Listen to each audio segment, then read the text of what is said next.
Welcome back, everybody, to another weekly personal branding session. I'm the brand therapist, Michelle B. Griffin. Now, today we're going to talk about a topic that I know many of you may face. How do I step out of line? And what if I'm too personal? Personal branding, it sounds like you really have to be personal and share too much. So the question is, how do we draw the line? What's too much? How do we find the balance? Well, several years ago, when I started posting on LinkedIn, I realized right away that was going to be a sticking point for me because while I wanted to share myself and people need to know, like, and trust us, you don't want to be too private or too personal. So there had to be a balance. So I coined the word, as I've told you many times, I love coining words, professional. Now, that is spelled PERFESSIONAL. It's really taking the word personable and professional. So when you want to step out in line, launch that personal brand, and get out there in a bigger way, you definitely need to be a personal brand. So you can't hide behind a logo or anything like that. You don't have to be personal. You just have to be personal, right? Now, the other side of that is professional because people need to know you're an expert. You are here for them to solve the problem that they need help with. So while you need to have that know, like, trust, relatability, you also have to have some balance of, wow, this person knows their stuff. Maybe they can help me. Now, recently, LinkedIn came out with an algorithm update that is all about sharing insights. So that professional side is so important right now, but you cannot leave it entirely in the professional side. We have to know you because when you're in a personal brand business or a personal brand doing a service, especially, you are the brand, the face of the business. People want to have a relationship. They want to know that you resonate and you get them and that they really like you and you're a good fit. So today I'm going to share 7 quick ways to know if something is too personal. Because when it comes to personal or personable, where do we draw the line? Well, 2 years ago, when I was on Clubhouse hosting the Personal Branding Mastery Show, I met and featured a wonderful guest, Wendy Margolin. And she has since come on the podcast, and I'll link into the show notes on that episode. But she shared 7 amazing nuggets that I'm going to share with you today to really ask yourself, what's too personal? And I think when you realize and listen to these 7 guardrails, you'll say and feel more confident because depending on who you are, some of us have no problem and really, really want to share more of ourselves. And some of us are more guarded or maybe more private online. Now, as always, this personal brand therapy session is for you, but you have to use your best judgment and your best sense. There's no one size fits all. So here we are on the 7 steps to know is something too personal. So number 1 is, does anyone else need to hear it? What do you have that someone could benefit from? I think that is an amazing thing that we want to share our journeys, our lessons, insights. That's essentially what LinkedIn really wants us to talk about. And I'm going to share that in a future episode. But does anyone really need to hear this? Think of that. If it's something that maybe is just not appropriate or not really intentional or relational or contextual, that's something you really need to think about. Does anyone need or want to hear it? Okay. Number 2 is it relevant to my work? So when you think about your brand and what you want to be known for, and that's the lane we want to stay in. So you have to say, is this relevant to what I do and what people know me for? So if you're posting constantly about all these other random things, people lose sight of the top of mind connection point to what you do kind of falls to the wayside. So always remember to stay in that lane as we've talked about, is this relevant to my work?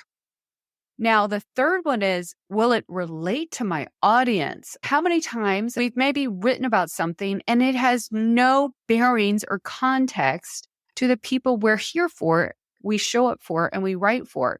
And I'll be honest, that's probably the number one thing if you're not connecting with content and relatability with your audience, that's how they're going to check out because they'll say and realize, oh, that's not for me. That's for someone else. So we always want to bring it to the person you are here for.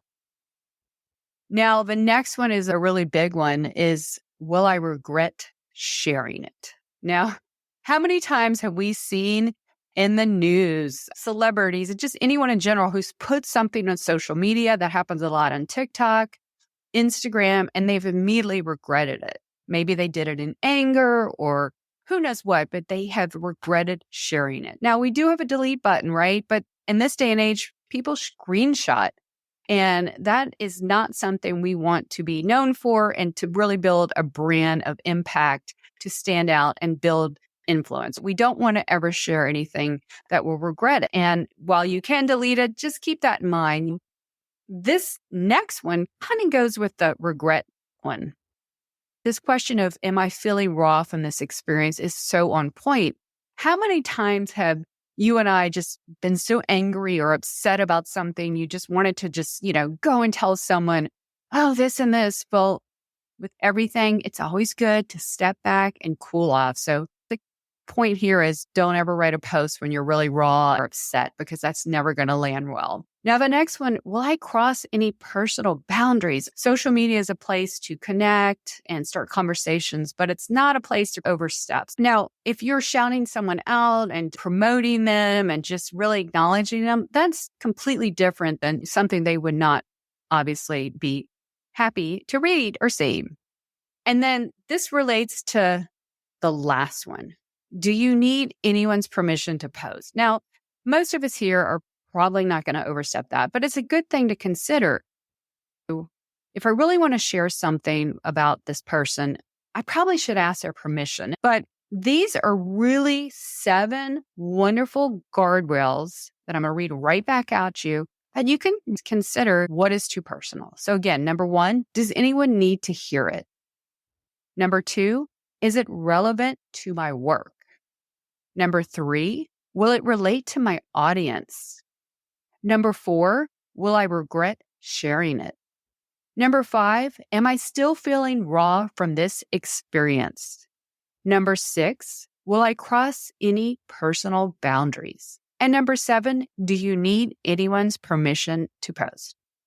Okay, so those are 7 guardrails for the personal side. But we're aiming to be more personable. So what does personable mean? Personable means the exact way you would show up, say, to the office water cooler and talking about your weekend, sharing things, just unpeeling and being you. And I know that's really hard on social media, and we'll tackle this in a future personal brand therapy session. But being personal is just sharing a side of you that's not indirectly going to make you feel uncomfortable doing. It's just kind of being you. And I have a really good actionable tip on how to do that before we end today's session. Now, what does professional mean? That's sharing your insights, your lessons. There's so many ways to share your insights. And as I said, in a very future episode, I'm going to show you exactly what LinkedIn thinks and wants in this new algorithm update. I'm in the LinkedIn Creator Manager program. Shout out to my manager, Jeremy Clayton, who had this wonderful training for us last week that I'm so excited and has his permission to share what it takes to get that insight out there. But today, it's all about being professional. When you're launching your personal brand, you're getting yourself out there. The comfort zone is knowing you don't have to be personal. We want to be personable. We want to be you. That's exactly the way people are going to reach you, resonate you, do business with you, hire you, select you. All the things and all the reasons why you are putting yourself out there for more opportunity, impact, and influence. So today's personal brand therapy session has an actionable lesson. And what is that today? For those who really need to show up exactly how you are in real life, I've got a very actionable tip. It is called otter.ai, one of my favorite tools to use in my personal branding work. .ai is an app, and I'm going to put a link in the show notes. If you freeze up trying to write and how do I be more personable, answer a question. What is a question someone has in your lane, your industry, or expertise? And just talk it out. Just ask yourself the question and then answer it. After you hit that stop button, you're going to instantly get the audio version and the transcript. And I would say the transcript is about 98% accurate. And you'll be able to take those words and go get that post out there. Now, you can also probably take the audio and make a audio clip, but you have now captured the way you say things. So we can start hearing you, the personable side of you. Now, to really do it, you're going to be professional. I would say ask a question in your lane of expertise and answer it. So you have now been personable and professional. So there you go. There's the 7 ways that you know what's too personal. You now know what professional is. You don't have to be personal when you build your personal brand. You just be personable. And of course, you share expertise. So you're top of mind and known for that thing you do. Every week I show up because I'm here for you as a brand therapist to get you unstuck, help you clarify your brand and your message, and confidently put yourself out online to launch that personal brand. So reach out to me. Let me know on LinkedIn.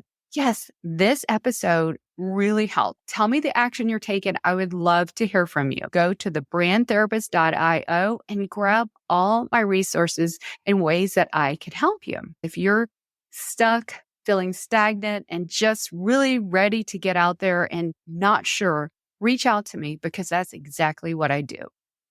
All right. Until next week, my friends, I want you to keep putting yourself out there and I want you to take action because you have something to share, a message, expertise that someone needs to hear today.